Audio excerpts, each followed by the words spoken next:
Hi, you guys. Welcome to Dog Hugs. Robbie, Geraldine, great to see you Hello, hello, guys.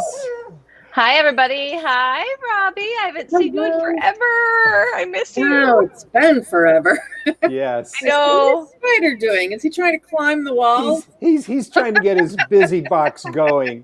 Yes, in fact, hey You should give him Spider, a ladder. bring me your treat ball. Bring it here, buddy. Yeah, ladies, your hair looks fabulous, and I don't know what I'm going to do with mine. Well, maybe you'll be able Thank to find you. out later. Maybe We so. spent Um, we spent extra time taming our manes today, Larry.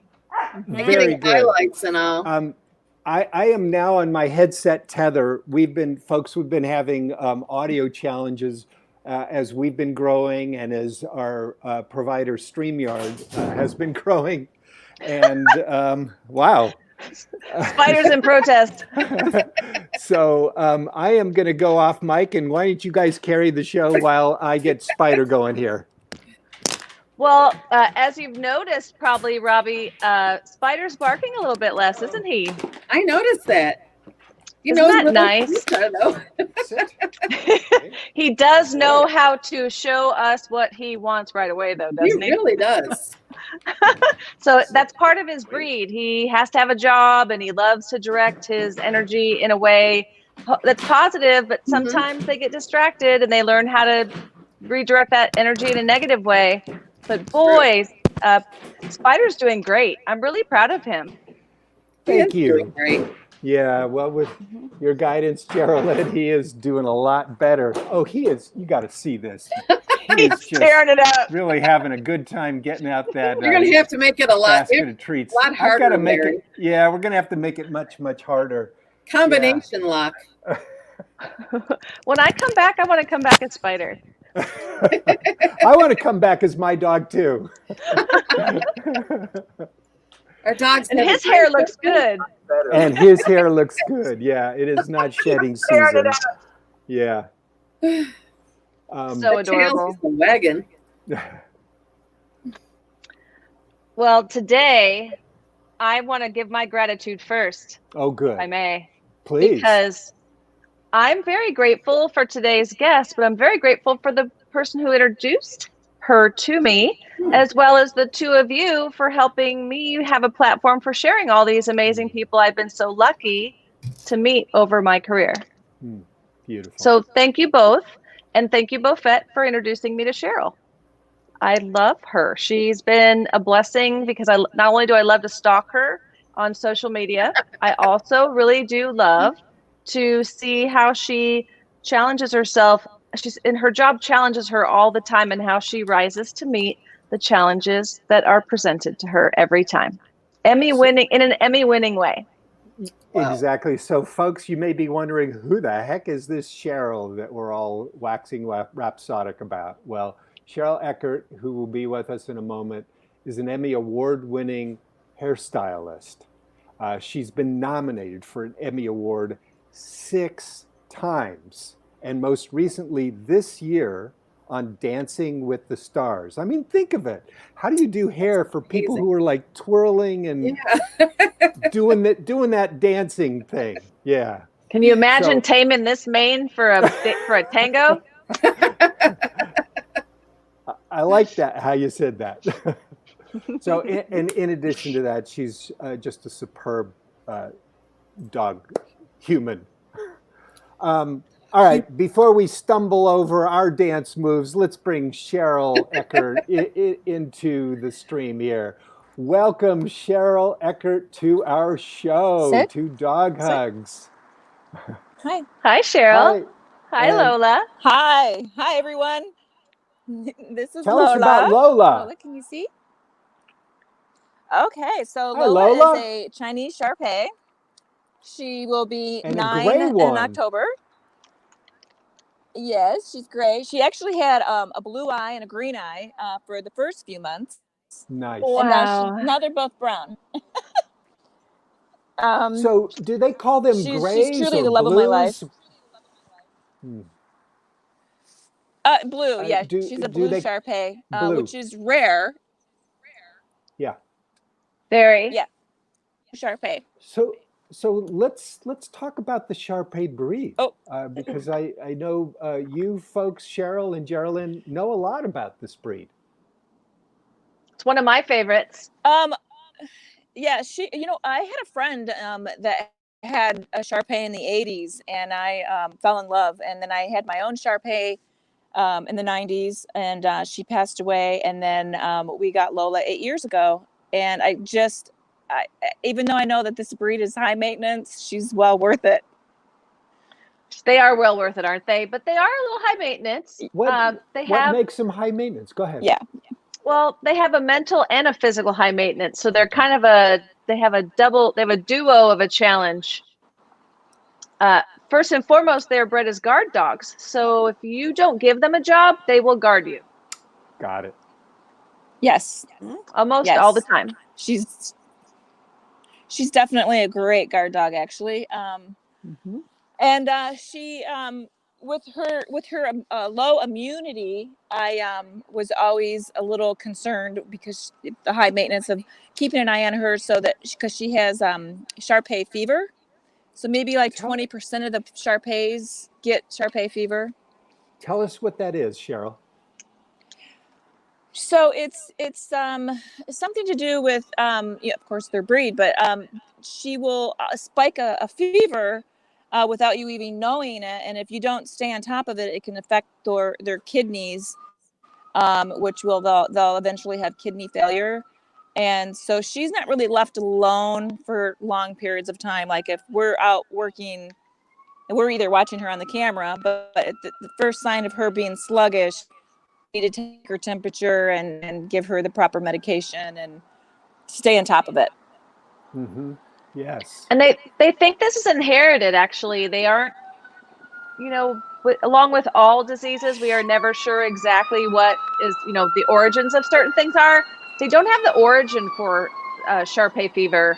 So that makes it a little difficult to track and they do believe it might be inherited. So the gene for having that. Right. Hey, Cheryl, they're coming after you. They are. Folks, what was that? They're coming after you, the sirens.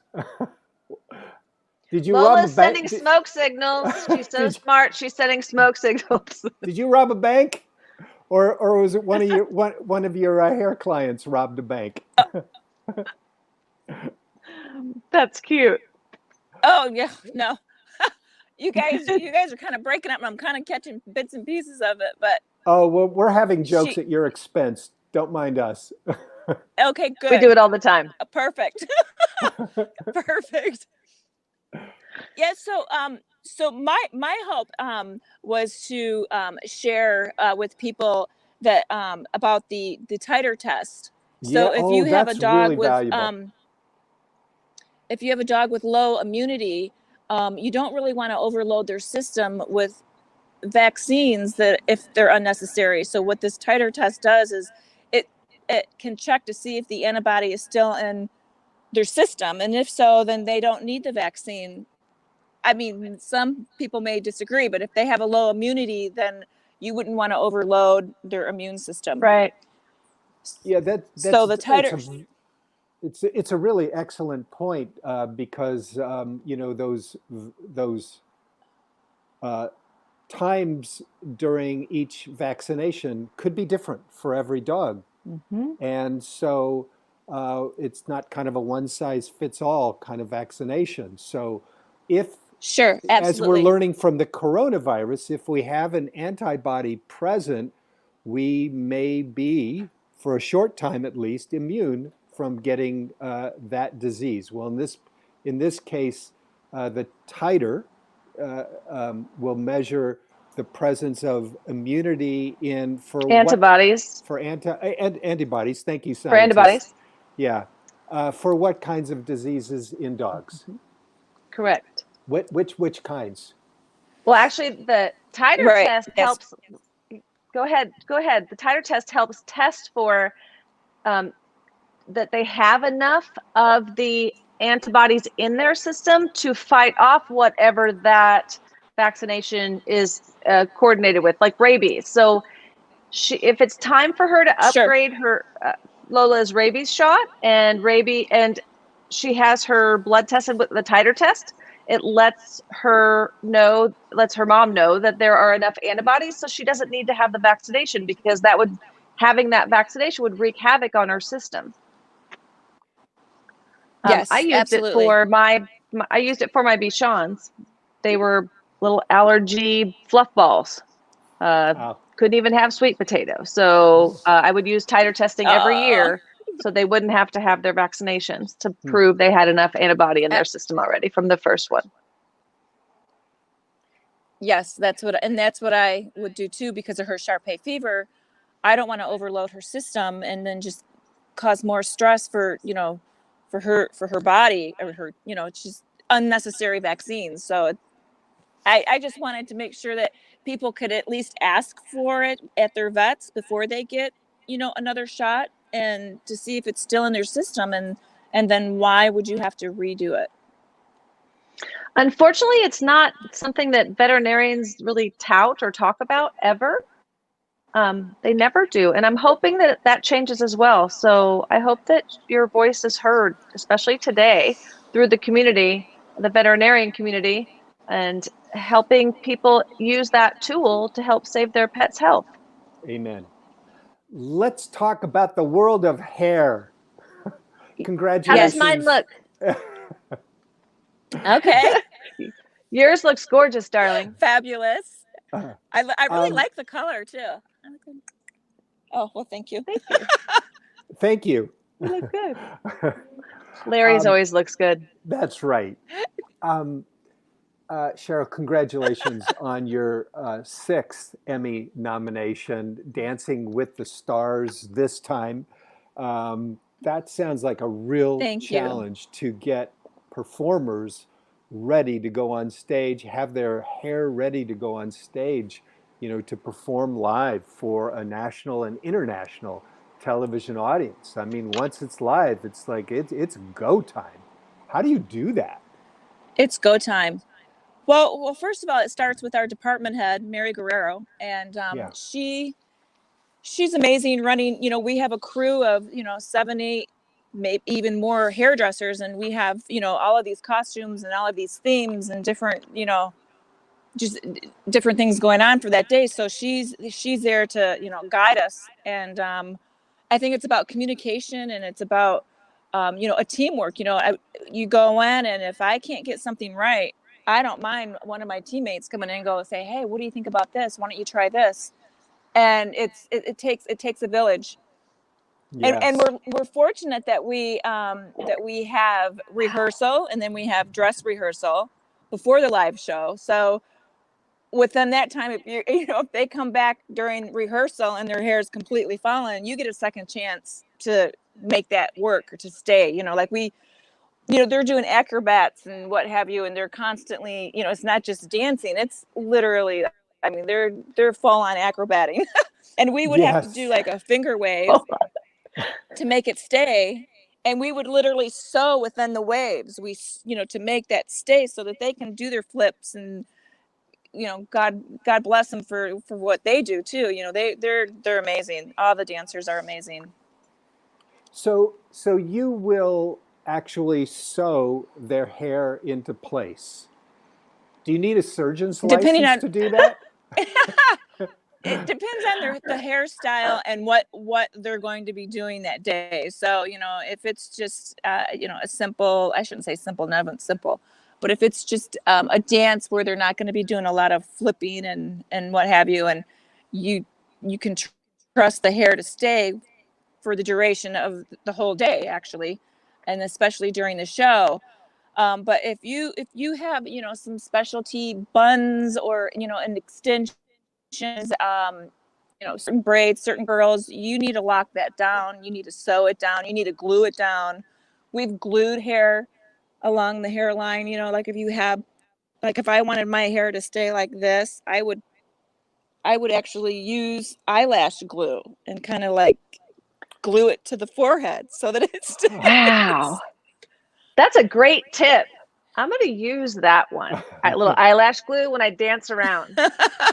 My hair always Yeah. falls in my. Yeah, That's so when that's you amazing. Hear that, Yeah, Spider? We're that's investing in amazing. eyelash glue. I know, that's Wow. amazing. I love how you go so far as to sew the hair down to keep it in place when they do everything so that they can keep that art together.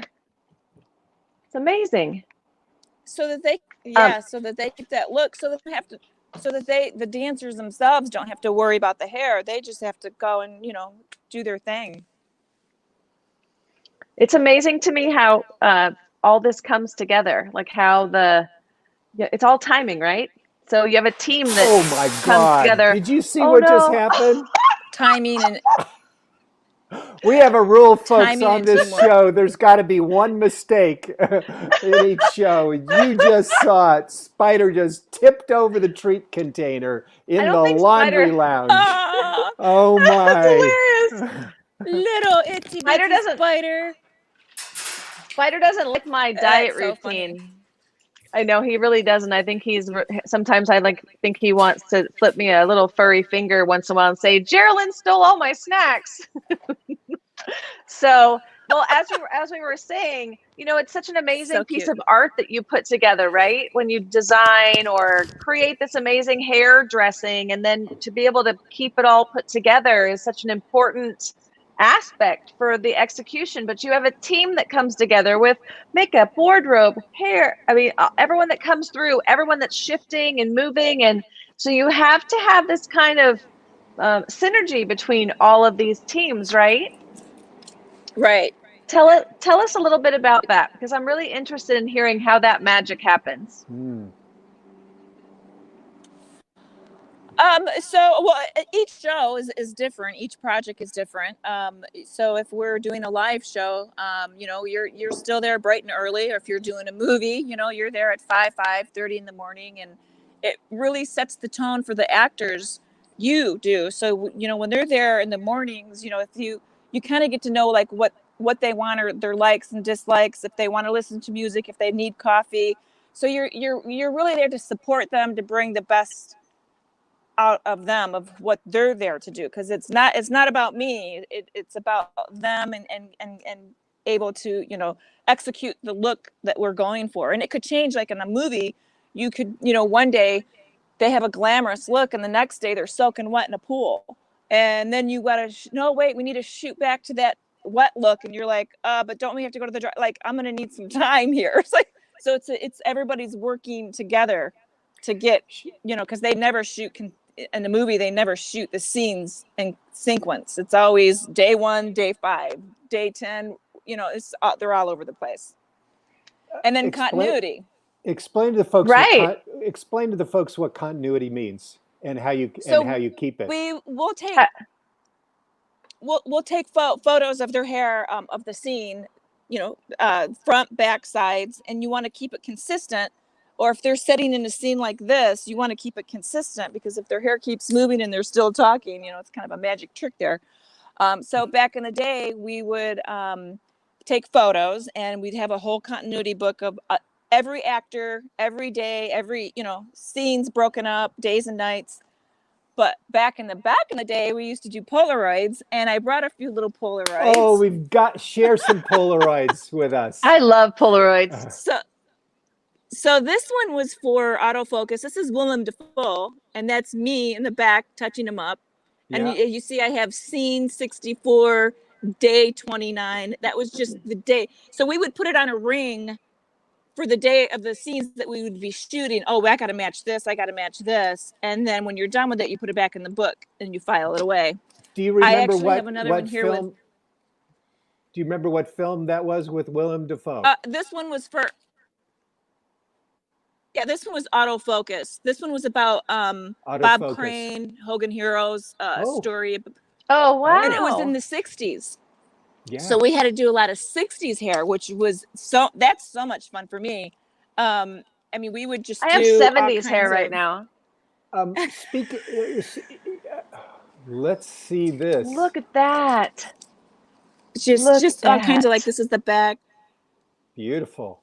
And then wow. So when you do a period piece, not only are you just doing hair, you have to do the research. You have to the time period of, they wore their hair in the 60s in Michigan differently than they did in LA. I mean, it was similar, but not, or in Paris, or, so you have to really do your homework and try to match the time. And especially for autofocus, because it was a true story about Bob Crane and Hogan, the TV star of Hogan's Heroes. I don't know if you ever watched that show.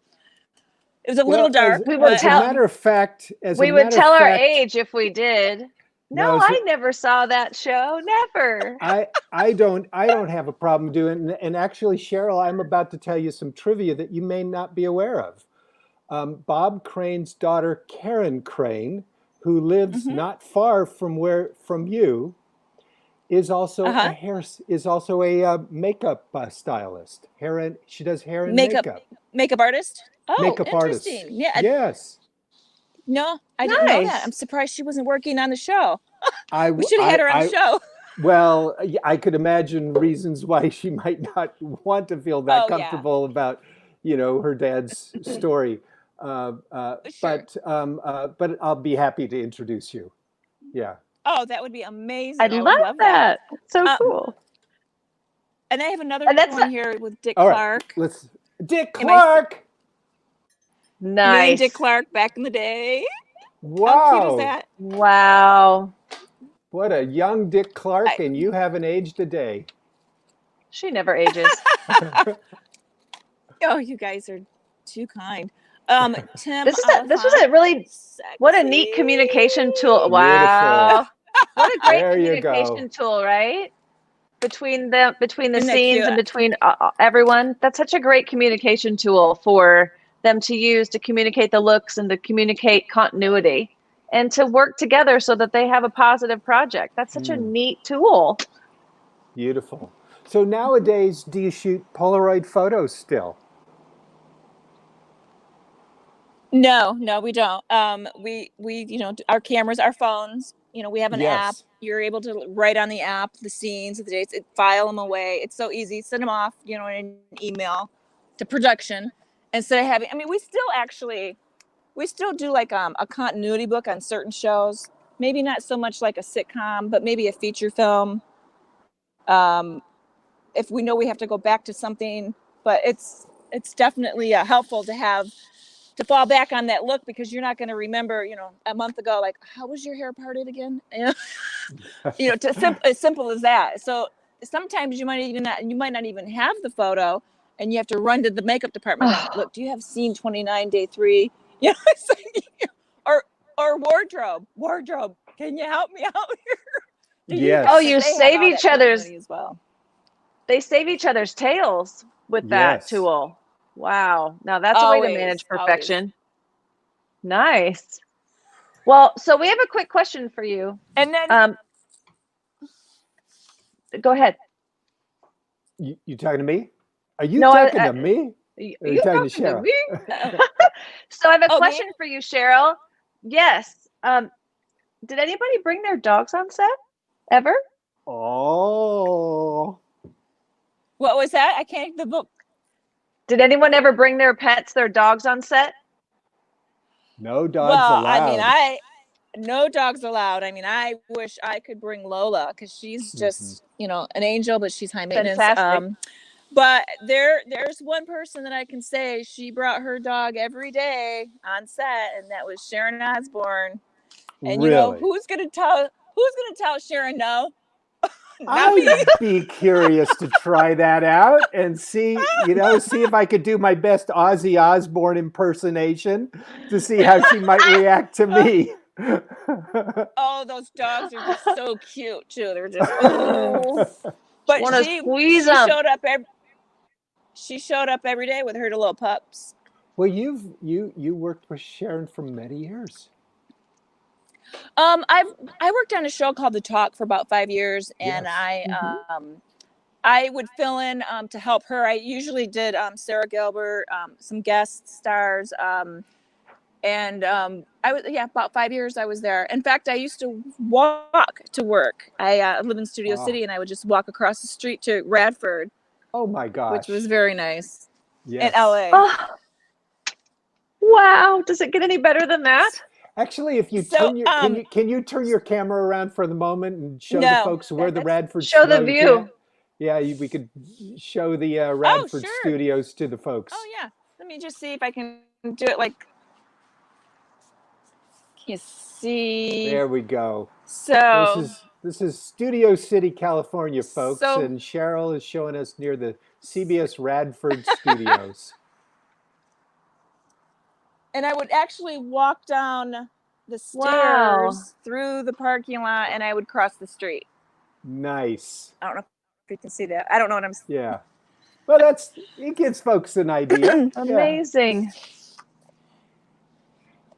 But What's so I wanted to share a couple of things again with you guys, because we worked so many long hours on set. yeah. Like on the Green Hornet, we worked about 16, 17, 18 hours a day for 3 or 4 months. And The you're Green just, Hornet you're movie. beat. You got to make it through the Green Hornet. And you really need to like keep the energy up, keep going, keep it fun, keep it funny. So I'm usually the clown. And one day I was on set, and I was sent a continuity photo to match the stunt guy. We had a ton of stunt guys on the show. Yeah. And Yeah. Green these guys were Hornet, Seth tough guys. They Rogen, would funny action film. tough guys. They're going through a fire and jumping out of windows and crashing cars, and all of a sudden I get this continuity photo that I need to match his hair on set. Yeah. So I get this, and Hilarious. so right away I'm like, we need to make a calendar. Oh, you didn't. I put together this Green Hornet stuntman. So it's the stunt one of Hollywood. Oh my goodness. And I had there's Seth Rogen, and then Jay Chow. Nice. He played Kato. Kato, right? And we made whoever could do the sexiest, funniest, silliest pose would make the calendar. So we had all these guys fighting for it. Oh my God, what a classic. That was so much fun. That is fantastic. And then here's another thing too. I thought I would. Someday that's got to be in the American Film Museum. A couple of weeks ago, a friend of mine, her and I worked a lot together, and she's the one that hired me on for autofocus. And somehow she sent me these photos, and I'm like, what's this photo? She said, Cheryl, you made every actor do this. And I said, of course I did. I don't know if you see this, but I made them all pull their face out. So you got Brett Here, Willem Dafoe. Oh my goodness. Here's me. That's me in the middle. That is you got so Maria funny. Over on the side. But and I didn't even remember this. She said, Cheryl, you made everybody, play the game. I was like, of course I did. Yeah. And did you dress it up with like that? There's a technical reason why we need to do this. Did you say that there was a technical reason that you needed them to do this? Oh, I'm sure I don't even remember really doing it. I just remember that I probably got bored one day and said, look, we all need to play this game. We're gonna do and they played a lot. I'm like, oh, okay. Okay. It does look weird, doesn't it? It's weird. You can see how dehydrated you are by how quickly your face snaps back. That's really cleared fun, my ears. That's hilarious. Now you've also worked the red carpet, a live show, and this is before the Oscars, before the Emmys, that day of, when folks are getting, in their everyone's hair is going Yeah, and what's that experience like? Well, there's been a few times where you would have to, go to their house, get them ready, meet them there, touch them up beforehand, and then maybe even go backstage and then touch them up.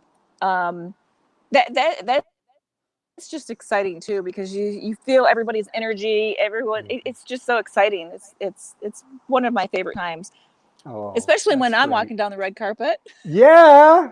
Who does your hair? I'd walk down like an Egyptian. There you go. No, that's really neat. What a great experience. Anything crazy ever happen on the red carpet? What was that? Did anything crazy ever happen on the red carpet? I can't hear Especially you. with someone's dog. We'll try one more time. Well, I know that Cheryl has a wonderful experience with Jim Carrey at one point on live television. Oh yeah, Jim Carrey. So we had a skit on the Jimmy Kimmel show, and Jim Carrey had to start a haircut on this girl that he pulls off of Hollywood Boulevard, and of course she volunteers. And so they cut to a commercial, and we have to jump in and finish the haircut, but we only have like 2 minutes. I mean, literally, you got 2 minutes to like. So we're all jumping in, and Jim Carrey, he's still there, he's helping, and I'm like, who knew that I would be doing a haircut with Jim Carrey on Hollywood Boulevard? Like, that was like my ultimate. I'm like, okay, I'm good now. I'm good.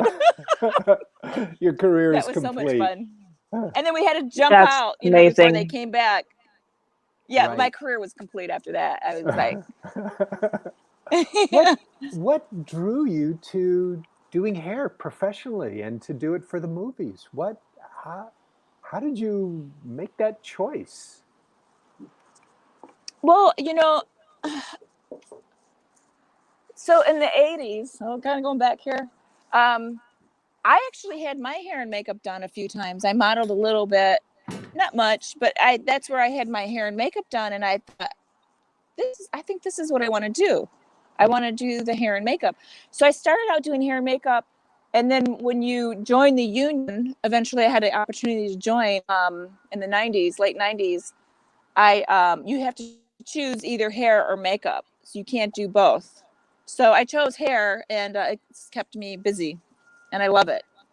Wow, that's really interesting. And I know you're now on the board of your union. Yes, I'm on the executive board. Yes. And Cheryl, that means that you're dealing with how you dealing with COVID right now. Yeah, we there's a lot of protocols, a lot of recommendations. There's a lot that's being put into it. So, for instance, bringing your own personal purse and stuff like that. They don't even want you to bring, wear your wedding ring, or, they want everything to be safe, clean, sanitized, as if you were going into, a dentist getting your teeth clean. You want everything, or operation too, but I'm trying to make it simple here, because I feel like we, with the mask and the goggles and everything like that, safety's first. So we're still, ironing all of that out. Yeah, sounds very challenging. It's a challenge. I have a friend right now that's in Vegas, and she's getting ready to do a reality show, but everybody is on quarantine for 2 weeks. They couldn't leave the hotel room for 3 days, and if you do, you can't leave the resort. It's a nice resort, but they're in lockdown for 2 weeks before they shoot. creating the whole crew. their own little bubble. Wow, that sounds very challenging. Yeah. Yes. I don't know. I'll lock down in any hotel in Vegas for 2 weeks. I'm in. I don't think there's a bad one there. So I love that idea. Me up. Sign me up. Yeah, put me up in a resort, please. Cheryl, what kind of advice do you have for young girls that are watching right now, even 20-year-olds and plus that are in hair and makeup school right now that would love to dive into a career maybe in TV and movie hair? What would you suggest? I would suggest to play around with what, if it's makeup or hair or both, and start photographing it, start building a book, start doing different things, and showing before and after looks to see what you've done, and then I think building a book. I don't know. I've never had an agent. Not that it's a wrong thing or anything, but agents, they're a good start too to maybe get some work for you. There's a lot of non-union movies that will take you on, so that you can go to like Variety magazine and check out the different not in the back and see. I think there's even like a few apps too or something that I because I'm not in that world anymore, but I know that there's different ways now to find the non-union movies easier. It's easier access to them, and put in your resume or put in your before and afters. Wonderful. That's Thank great you. That's great advice. So Cheryl, as we come back to the world of dogs, I know you've got a shelter shout out for us that comes all the way back to Lola. Comes all the way back. Oh, the shout out to well, first of all, I love Lola, my husband, my son. They're very I'm very fortunate and grateful. But I have to say, my sisters. I have two sisters, 1 year and a half older, 1 year and a half younger, and we're really very close. But for me being the middle child, I feel like I'm secured. Like I can fall back, fall forward, but I just know that we're all there together. And if I have them, I don't know what I would do. And growing up, we lost our mother about 10 years ago, and growing up, we didn't have much money. We were from Flint, Michigan, and she was a single parent. And we had the unconditional love. It was an endless love. So that's my first no. I know how to love and of course, my sisters and I we're like glue. We're glued to the hip. That's really beautiful. That's a beautiful. So I want to give the shout out to them. And blessing. And in addition to that beautiful gratitude, so thank you, and Kimmy blessing. and Chrissy, for being my sisters. Yeah, so sweet. I love how, being the middle child, you set it up as you have these two bookends around you. So whichever way you lean, you have somebody there to be with you. I just Oh love yeah, that. I'm the lucky one. They say that usually the middle child is the one that fills out. The oldest gets her way, or the baby's the baby. The middle child gets the attention. I mean, I feel that that I'm secured with both of them being in front of me and behind me. That's beautiful. I love that analogy that she had mentioned about falling backwards or leaning into them. I just love that. It's wonderful. Cheryl, is there a shelter or rescue organization who you want to give a shout out to today? I don't know if you can hear us. I'm sure there's many Shar-Pei Rescues, but there's a ShelterShoutout.com that is amazing, and I'm because the Shar-Peis are so dear to me, and so I would recommend checking that out and rescuing a Shar-Pei. That's beautiful. They are lovely animals, just lovely. Geraldine, let's go right into our gratitudes as well, our shelter shout outs right here. So my shelter shout out goes straight to the Kansas City Pet Project. They are hiring right now. So if you're living in Kansas City and you're looking for a great job and surrounded by amazing people and amazing animals, I would check out their social media pages or contact Teresa Johnson. Yeah. So they're moving and shaking and helping change the face of COVID and pet rescue. Amen. Good so choice. Amen to them. And we've had Teresa Johnson, the CEO of the Kansas City Pet Project, on Dog Hugs. What an amazing place. And my shout out is going to Pet Orphans. Last Sunday, Spider and I celebrated our 5th anniversary together, our 5th Gotcha Day, big celebration. So we're celebrating all this week with Pet Orphans. Um, really so grateful for introducing us. No. Yeah, we met on one of my film sets, isn't that right, Spider? We met on a film set making films with shelter dogs to help them get adopted. And Spider was the dog who didn't get adopted. So a month later, I started volunteering to walk him, and he began to open up. He looked at me. I taught him some hand signals. He smiled, and I decided I was up for a big challenge. I brought him home. Yeah. And at first, you could barely touch him. And That's in fact, awesome. our veterinarian needed 3 technicians just to examine him. Now we perform dog tricks in the waiting room. In fact, we're going to see our veterinarian on Sunday. Really excited about that. I am too. He's and going to love the new Spider. New and improved. Yeah, that's right. And we'll talk about titers. Yes, definitely. Geraldine, who Yes. would you love to give your gratitude or blessing to today?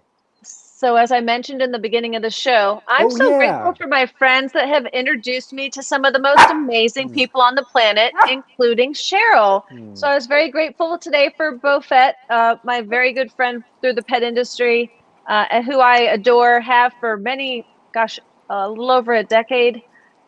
And I met Cheryl through him. So I'm very grateful for Beaufet. Oh, that's beautiful. That's Great friend. beautiful. Great soul. My Aw, thank you. Aw.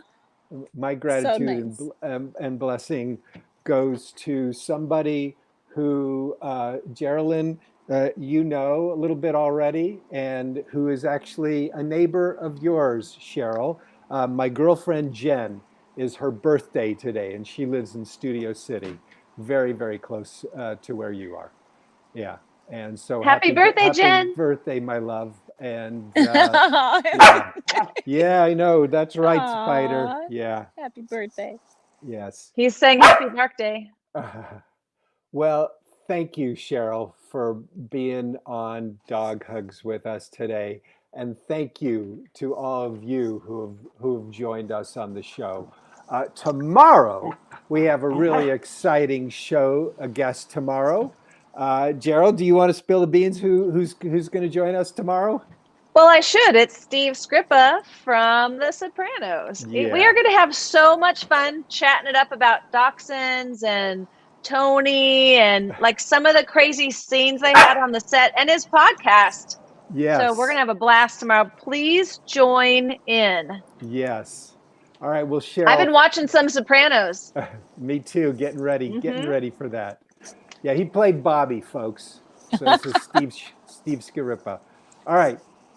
Cheryl Eckert, thank you again for joining us, and thank you, everybody, for watching. Thanks, everybody. And Thank sharing you. in. Thank you. And we'll Thanks for having me. see you guys again tomorrow.